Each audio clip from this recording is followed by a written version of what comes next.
Keys to the Commonwealth, a podcast where we share the real stories of local community members who are using real estate to build personal wealth, along with tips and tricks from professionals across the industry. And now, your host, Landry Fields. Welcome back, everyone, to the Keys to the Commonwealth podcast. This is Landry. I'm excited for today's episode. We're going to have an episode regarding a topic that's often looked over, but is honestly one of the more important topics, I think, to kind of dive into, to learn about, or at least know where we need to be going into cases. Because obviously, in real estate, especially when you are, any kind of aspect of real estate, obviously, before buying, selling, but also when it comes to tenants and the liability side and so forth, things can always, there will be a point in time where it's going to get murky and there's going to be a need for an eviction or something to do with legal contracts and so forth. So with me today, I'm excited to welcome our next guest, who under his belt has had 40 eviction cases here in Central Kentucky. He's a partner with Sherrow, Marshall, Schrader, attorneys at law. Born and raised in Columbia, Kentucky, he received his law degree from the University of Kentucky and is married to his beautiful bride, Jan. And together they have 4 awesome kids, which I'm sure keep them just as busy as the law side of things go. So it is my pleasure today to welcome Stephen Marshall to the studio. Stephen, appreciate you coming on the show today. Landry, thanks a bunch. Appreciate you having me. Absolutely. So we like to start out every episode, hop back in the DeLorean. Kind of wish they still made DeLoreans as a side note. But tell me a little bit about, how did you get into real estate law and tenant law and so forth? So, yeah, and I'm one of those guys that's old enough that I remember the movie that featured the DeLorean. I actually saw it in the theater. Oh, yeah? Yeah. So, okay. People listening to this have to see it on Netflix or something. I saw it in the theater. I went to law school after a teaching career. Okay. And my plan in law school was I'm going to be a constitutional lawyer. I love First Amendment stuff. I really want to get into that. Yeah. And what I figured out is that if you want to do that, you got to live in Washington, D.C. I was going to say, that doesn't seem like a big draw here in Lexington. Yeah, there's not a big market for that. So I got out of law school and joined a small firm called, at the time, it was Sherrow, Sutherland, and Associates. And one of the partners in that firm was Sherrow, Schrader, and Sutherland. Okay. One of the partners was John Schrader. And John had represented the Lexington Apartment Association since its inception. And so while I was new to the firm, I helped John with his landlord-tenant stuff. And in 2007, John became Fayette Family Court judge, left our firm, went and sat on the bench, and all of a sudden I've got a landlord-tenant practice that is entirely mine. Okay. And so that's kind of where I started, from a pretty broad practice as a young attorney, taking whatever I could get, to taking over John's practice around 2007. And since then, I've been able to narrow it down to where that's all I do. If you're not a landlord and needing help with your tenants, I'm probably not your guy. Now, I can find out who you need, Sure. and I can send you in the right direction, but really I'm fortunate to be able to do about only that right now. Okay. So expand on that a little bit as far as I know, obviously the firm, kind of does title law and so forth, but what is expand a little bit beyond as far as what tenant law encompasses and everything that you do. Oh man, so that's a big question. Yeah, I spend every morning in eviction court. Okay. It's if you look on the dockets, they say forcible detainers, but they're evictions. It's when a landlord's trying to get rid of a problem tenant for one reason or the other, and so Sure. I'm there every morning. When the pandemic hit, all courts went to Zoom, and so I was not only doing Fayette County, but I would sit in my office, and I may be in Powell County, Breathitt County, Pike County, Perry County, along with all of the surrounding Central Kentucky counties. Yeah. And so when things started leveling off, we started going back to normal a bit, you got back to in-person court. And so I'm still in Fayette County every morning, but I'm still filing evictions in Scott, Woodford, Jessamine, Clark, Madison, all around Central Kentucky. And so I can't be everywhere at once. And so I started having to enlist one of my associates, Matt Henderson, a partner at our firm. Yeah. And he covers most of my out-of-county evictions. Okay. But evictions are a big part of what I do. We do around... at one point we were at about 4,000 a year. We probably dropped down a little bit because of the pandemic. The filings are a little bit less than they used to be. But anyway, I'm in eviction court every morning. Beyond evictions, I spend the rest of my day typically putting out fires in about 15-minute increments of phone calls or emails or in-person consults with people that are having problem tenants, something like that. Yeah. I write lots of termination notices to tenants who aren't doing right. Okay. I do lots of lease reviews, folks that, they've downloaded a lease off the internet that may have originated in Colorado and doesn't do them much good in Kentucky, or it was given to them by their uncle or somebody that, they got it somewhere and it's been around for a long time and it needs to be updated. So I spend a lot of time with that. And then the biggest other thing that I do is housing discrimination defense. Okay. In Lexington, we have the Lexington Fair Housing Council, and they are an advocacy group for tenants who believe they've been discriminated against, and they help those tenants file housing discrimination complaints under the Fair Housing Act. That's coming from the tenant side. That's coming from the tenant side, okay. That's right. And those complaints get filed with the Lexington Human Rights Commission. Those are two separate groups, the Fair Housing Council and the Human Rights Commission. The Fair Housing Council is an advocacy group. The Human Rights Commission is a state agency that investigates housing discrimination complaints. Okay. And so when a tenant files a discrimination complaint against a landlord, they'll reach out to me and I will help them respond to that complaint and then represent them through the investigation process. And then if the Human Rights Commission finds that they did commit discrimination, I'll help them through the lawsuit process that follows. Okay. So evictions, putting out tenant fires, and housing discrimination defense is kind of how I spend my days. So I want to go back to real quick on the housing discrimination defense, since we were already kind of talking about that. So if I'm obviously a new landlord, which I am, what do I need to be aware of to make sure I am not on the other end of that kind of a lawsuit in that sense? Yeah, so what I always tell people is you can never prevent anyone from suing you or filing a claim against you. What you want to do is set things up so that they're not going to win. Fair housing law is a huge umbrella. 1968, the Civil Rights Act of 1968 was passed by Congress. It created 4 protected classes. It's known as the Fair Housing Act, and it basically said at that time that you could not discriminate against tenants based on race, color, religion, or national origin. Now, I assume that's been updated since with a few more things. It has been, yeah. 1974, I believe, it was updated to add gender. Yeah. And then 1988, disability and familial status were added. Familial status just means families with children. Okay. So we have 7 protected classes throughout the United States. You cannot treat them differently in how you conduct your rental operations or selling houses, but I'm primarily concerned with the rental area. You are legally, to my knowledge, allowed to discriminate against pets, though, right, at this point? You do not have to rent to pets. Okay, that's the one thing you can be. Within the category of pets, you have assistance animals. True. And so if a tenant is disabled and they need an assistance animal or any other exception to your rules because they're disabled, then you probably have to grant it. Sure. Now, there's a few exceptions to that, but disability is a protected class, but animals it generally makes sense. You won't let pets just normally in places like restaurants or something like that, but obviously you let them in certain scenarios, like obviously you need to, like that. No doubt. Okay. Anything else regarding not ending up on that other side of it? I mean, just honestly, I assume it's the matter of just treating people fairly as a human being. It would be the... that's, as Paul Harvey used to say, part of the story, but not the rest of the story. Okay. You can actually get in trouble by treating all of your tenants the same. Okay, so if you set up rules and say, I'm going to treat everybody the same, I'm going to enforce this rule against everyone, you still may get sued for discrimination and you may lose. We'll plug my blog at the end, but I've got a blog post on this about how even with the best of intentions, you can get sued and lose for discrimination. Because the Fair Housing Act says it basically has 3 types of things you cannot do. The first is you cannot commit discriminatory treatment, and that is treating people differently based on those different class characteristics. But then it goes on to say you also cannot refuse reasonable accommodations to people with disabilities. That's the assistance animal example that we just described. So if you've got a tenant who's disabled and they come to you and say, all right, your rule says no pets, but I need this animal because of my disability. Mm-hmm. And your response to them is, no, I treat everyone the same.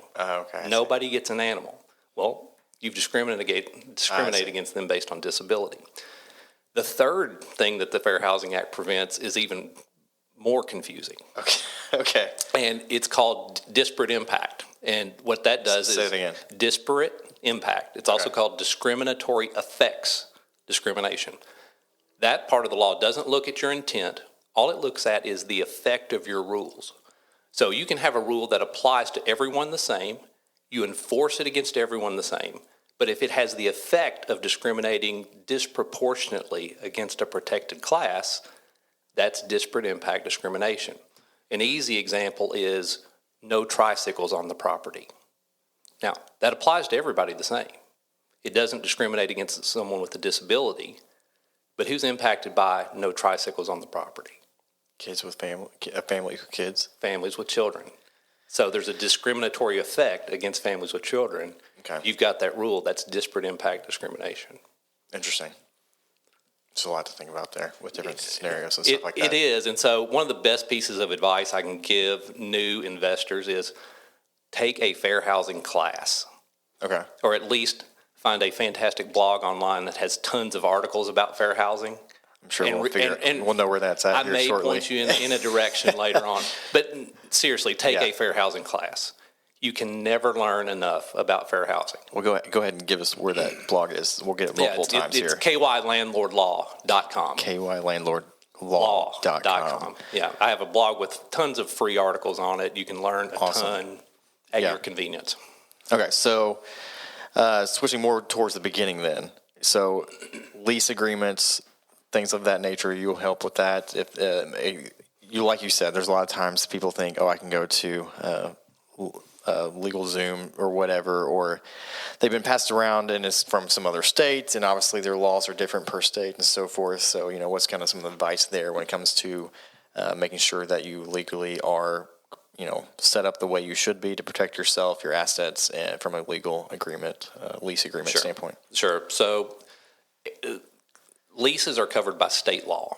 They're not covered by federal law. And so if you get a lease agreement that is the best lease that Colorado has to offer, it may not give you much protection in Kentucky. And that's part of why I started my website, is because in the information age you can find anything. It's hard to find good information. So if you go to my website, you're getting Kentucky specific information.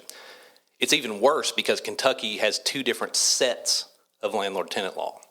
We have the Uniform Residential Landlord-Tenant Act that applies in Lexington, Louisville, Georgetown, but not Scott County, and 16 other jurisdictions in Kentucky. Okay. Some cities, some counties. That's only 19 out of 400 jurisdictions in Kentucky. Yeah, there's a ridiculous amount of counties. That's right. That's right. It covers the big ones. Sure. So it covers a lot of population of renters, landlords, tenants, but it doesn't cover lots of areas. If you're in a Landlord-Tenant Act area, your lease needs to look different than it does in a non-Landlord-Tenant Act area.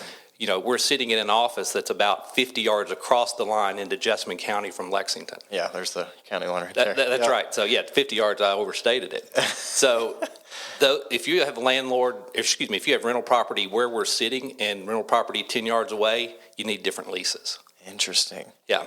I'm sure that's one of the biggest overlooked ones, I would assume then. It really is. And I'll give you an example of why it matters. So Fayette County, governed by the Landlord-Tenant Act, tenants are required to get notice of at least 7 days to pay their rent or move out before you can evict them. And that's recently changed from what I understand, right? Was it a longer period? It changed just for a little bit for the entire country during COVID. But that went away. Okay. And so 7 days in Fayette County. In Jessamine County, where we're sitting, if your lease doesn't say how much notice to get, the court defaults to 30 days. Okay. So a difference of 10 yards makes a difference of 23 days. Is there a minimum in that other act, that you could? Does it just depend on what you? 7 days is the minimum. Okay. That's right. So you have to give a notice of at least 7 days, and most people just give the 7 day notice. Yeah. And if you're familiar with that, you hop into Jessamine County, your lease looks the same. It doesn't mention how much. You give the 7 day notice, and you go to court, and your case gets dismissed. Interesting. So it's important to have a sense of the law and where your property is located. But the biggest overlooked factor is not in the leases. Now, leases matter, but everybody has an application that they give their tenants. Mm-hmm. But what not enough people have is a screening criteria for their tenants, which is basically the qualifications of how do I pick who gets to live here? I get this application. How do I decide which ones I'm going to approve and which ones I'm not? Right. And you need to have a written set of screening criteria, whether you call it a resident selection policy, tenant screening criteria, whatever, a written set of objective standards that determines who gets to live in your property. Okay.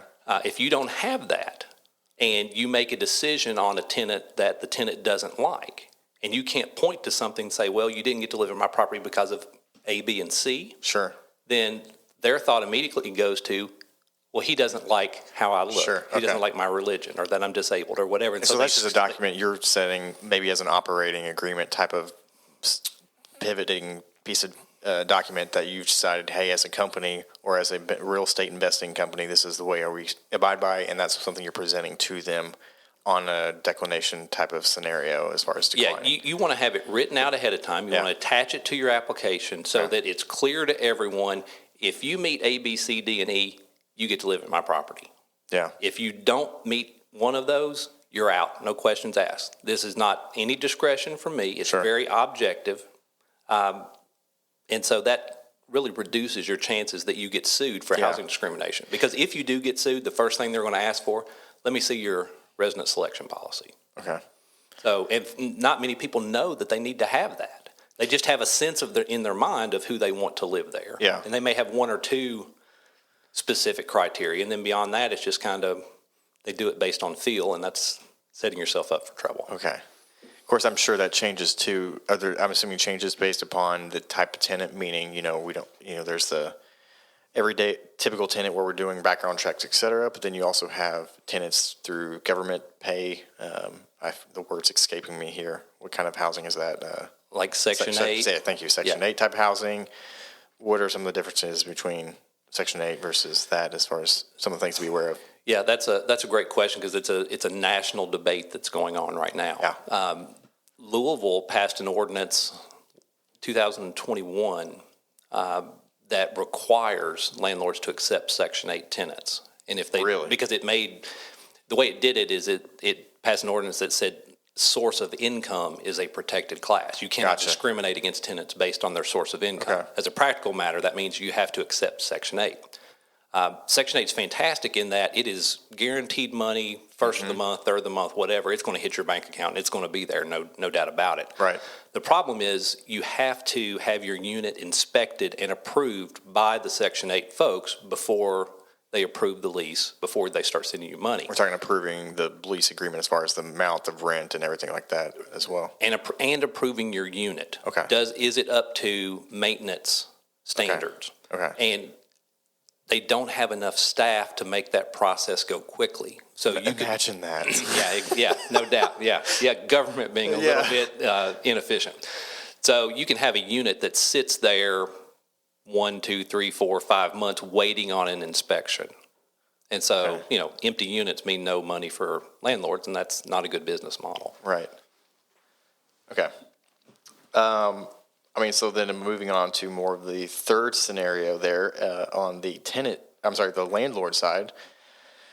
What are all the rules based upon? We've got a tenant that is, obviously not keeping their end of the bargain as far as some of the stuff goes, either through, pay or just, a number of things. We're constantly maybe they're being a nuisance to if it's duplex, quadplex, apartment, or something like that. There's a whole number of scenarios there. What do I do in those scenarios? Is it just calling you? Is there some things to denote at this point you need to call you, so and so forth? So that goes back to you need to know where your property is. Is it in a Landlord-Tenant Act area? Is it in a non-Landlord-Tenant Act area? If it's in a Landlord-Tenant Act area, you're going to look at what does the Landlord-Tenant Act say. Landlord-Tenant Act says for tenants who don't pay their rent, you got to give them at least 7-day notice to pay or vacate. If they violated some other rule of the pay in full, or just does that pay any amount? Well, it's going to be the amount that you put on the notice, and you can give that notice as soon as rent is past due. Okay. So we're here on May the 3rd. If your lease says rent is due on the 1st, but you get a grace period for 5 days, then right now it's not past due. Okay. If it's due on the 1st and there's no grace period. That should be a part of your lease agreement as far as the past due. Yeah, your lease there for sure. If it doesn't say anything else, it needs to say when rent is due and when it comes late. Yeah, no doubt about that. And most of them do, most of the time. But once it's past due, you can give a notice to pay in full within 7 days, and you can only require them to pay the amount that's past due. But within the 7 days, if they come to you with that full payment, you have to take it. You have to let the tenant stay. Okay. If they come to you with partial payment, you can reject it and proceed with the eviction if they don't pay in full. But if you take their money and you've accepted a partial payment, you either have to forget the eviction and just go on, or you have to give them a new 7-day notice for the remaining balance. If you accept the partial payment. If you accept the partial payment. And that's true at any point, even beyond the 7 days, even right up to the point of the eviction hearing. Gotcha. You can reject full payment after the 7 days expires. So you give that 7-day notice, they come to you on the 10th day and they offer you $10 million. You can turn it down and say, no, I'm evicting you. Just because it's past due on the okay. That's right. At that point, they're dead to rights. Is that the only scenario for eviction? I mean, is there other options? No, tons of other behaviors that can violate a lease. They're damaging the property. They're being a nuisance to other residents, criminal activity, anything like that. Yeah. Landlord-Tenant Act areas, you give a notice of 14 days to cure that behavior. Now, if it's severe enough, something that cannot be cured, you can give 14 days just to vacate. You just have to be out. No chance to fix it. But it's got to be something that's severe enough that it can't be fixed. Most violations can be fixed. If they've damaged your property, they get 14 days to fix the property. They've been disturbing other residents, they get 14 days to stop it. Okay. Things like that. If they've got an unauthorized occupant or an unauthorized pet, 14 days to get rid of it. That type of thing. If they don't get rid of it within the 14 days, on the 15th day, you can file an eviction against them. Yeah. Good to know. So, I mean, that's where, if that's the case, then what happens from there? Okay, we're going to evict somebody. We need to evict somebody. We're calling Steven. What's going from there? Sure. So you're calling me. I'm going to file an eviction, a forcible detainer complaint with the Fayette District Court. We hire a constable to serve a copy of that complaint on the tenant, and that complaint will tell them when the court date is. We show up in court, presumably get a judgment of eviction against the tenant that requires them to do one of two things. They either have to vacate or file an appeal within 7 days. If they don't do either of those things, on the 8th day, we can again hire the constable to go down, escort them off the property while you put their stuff out on the curb. What's the timeline on that as far as how quickly that thing can happen? Because obviously, I'm sure COVID changed some things for a little bit, but it seems like sometimes, like, is this going to be 3 months where all of a sudden we're not even getting rent for 3 months in that sense? Yeah, it used to be I could tell people you're going to get a court date within 7 to 10 days in Fayette County after filing. With COVID, that changed things to about 2 months. Oh, my goodness. Things have shortened back down right now to about 30 days. Okay. You get a court date. So things are slowly getting back to normal. Dockets are getting unclogged a little bit. You know, it's my hope that we can get back to the 10 days at some point. But right now, it's still about 30. Interesting. Okay. Yeah. Now, everything I've said about notices, I need to give the other side. If you're not in a Landlord-Tenant Act jurisdiction, you have to look at your lease to find out how much notice to give. Okay. Because your notice could say less than 7 days for non-payment of rent. It may say more. It may say less than 14 for these other violations. It may say more. But the thing to remember is if it doesn't say anything, it doesn't tell you how much notice, the court's probably going to say you have to give 30 days. Okay. So that's why it's always good, get your lease structured in such a way that you have the shortest waiting period as possible. Because time's money. Right. Anything. I mean, obviously, I deal with insurance from real estate investors a lot, even tenants and people renting and stuff like that. Anything from your obviously tenured in this field as far as from an insurance perspective, whether it's a tenant, like what you can take out against if your tenants are required to have insurance, what you can legally kind of do in those senses, or if they damage the property on purpose when they leave, or just different things like that. So you're welcome. You've got a lot of latitude as far as requiring tenants to have renter's insurance, and that is becoming pretty standard in leases these days to require it. And basically every lease has certain policy limits that they require, policy minimums that they require per incident or in the aggregate or both. That's pretty standard. As a landlord, you definitely want some general liability insurance on your property. And typically the first thing I advise people when they get a housing discrimination complaint or a personal injury complaint or anything like that, when they're notified by a tenant that they may get sued, you need to reach out to your insurance guy and let them know there's a potential claim against you, because insurance may be required to provide a defense for them. Sure. Now, that may mean not hiring me. It may mean hiring me. Yeah. But you need to let your insurer know immediately that, look, that's there. Right. So and many times they can take that from there, like the legal team. A lot of times they could even settle, because, I mean, as you know, sometimes it's way cheaper. Okay, yeah, we're in the right, but it's cheaper just to settle real quick and not have to go through the litigation process and drag it on. No doubt about it. And, one of the biggest things I do is telling people when the cost of going forward is going to exceed the benefit, either the financial benefit or just the time headache. Yeah. benefit of going forward. So, yeah, no doubt about it, and nobody should get too mad if their insurer settles a case. Because, Right. And then back to the eviction side of things, one thing I've been aware of is that, as from a tenant side, actually is on their a background check report scenario. Is that right? We've seen that in a couple, obviously, in the application process, the background screenings and so forth. If there's a judgment of eviction entered, that's going to show up. Filings typically don't show up, but judgments show up. And that's really something that is a great negotiating tool for landlords. Because once you get a judgment of eviction, you can negotiate with the tenant. Say, look, if you'll get me paid by this date, I'll set that judgment aside so that it's not sitting on your credit and you don't get penalized for the future. Gotcha. So it's a great carrot for a tenant to make things right. Are you saying where they end up still paying it, but still kind of not forcefully get evicted off the property kind of scenario? So an eviction covers one very small thing. It covers who gets possession of that apartment. That's it, or that rental unit. It doesn't cover what does the tenant owe the landlord or the landlord owe the tenant. So that debt is still there after the tenant leaves the property. Gotcha. And so, using the judgment of eviction to negotiate when and how the debt gets paid, or just negotiating, look, if you don't destroy my property when you leave, I'll set this judgment of eviction aside. Right. So, that's kind of how it would be used, because the debt doesn't get resolved in eviction court. Okay. There's a lot to think about there. It is. Any other thought, things? Obviously, I don't necessarily know all the questions asked because I am not in your shoes every day. Yeah. But is there other things that you would point to as far as somebody in my shoes?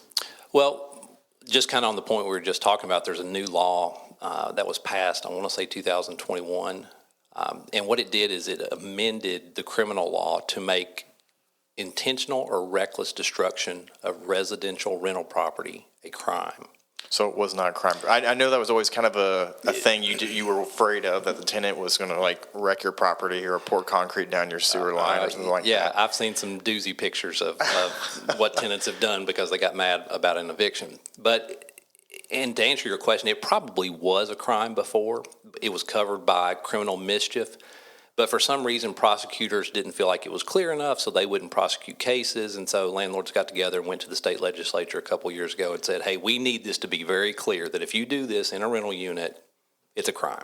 And, the level of crime depends on the amount of damage. I believe once it hits $1,000, it becomes a felony. So that's a criminal offense against that tenant. That's right. I mean, they can be. That's right. They can be charged. I mean, they can, potentially even serve jail time for a felony. Right.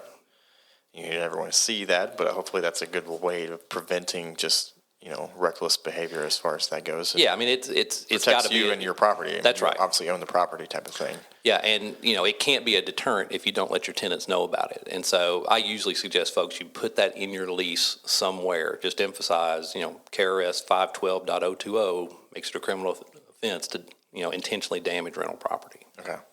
So good stuff there. As far as kind of some of your personal stuff, you got any personal goals or professional goals you're working on this year? Professional goals, nothing jumps out at me. I mean, I'm big on self-improvement. Yeah. I work out a ton. I'm really big on, look, our society doesn't require guys to be in good shape to be successful. Yeah. That was not the case 200 years ago. There was a time in life where, man, if you couldn't get out and lift stuff that was heavy for a long time, you weren't going to be very successful. That's not a requirement anymore. And so what's not incentivized doesn't get developed.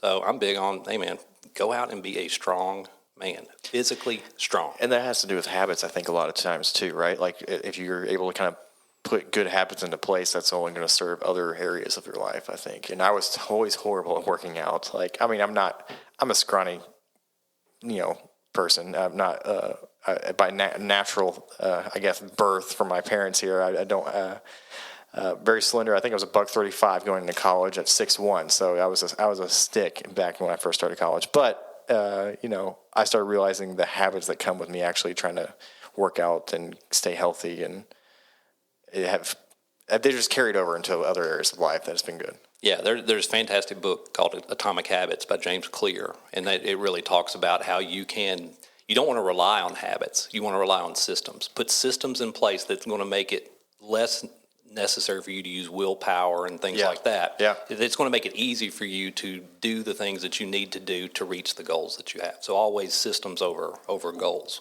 and that's how you develop habits. Any good hobbies or random skills that you like to do on the side?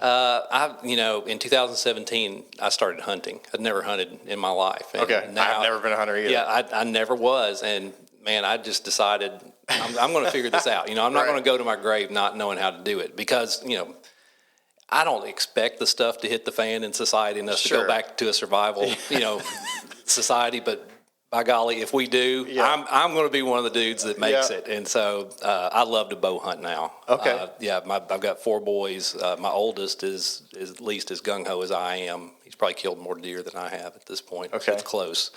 I'm big into bow hunting. And all my kids play sports. Sure. And so I spend all my time going to sporting events and stuff like that. And, you get one tour at that stuff. So I love it. But it's a busy time.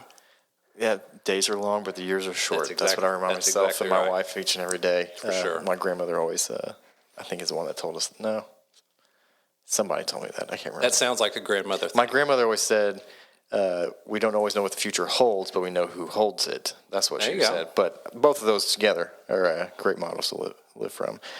What's one of your better, you and Jen are going date night. What are you going? Here in the we are probably going to Harry's in Palomar. Okay. Yep. That's a big date night. It used to be, and this is so embarrassing, but we'll probably before we go home, we'll probably stop at Kroger.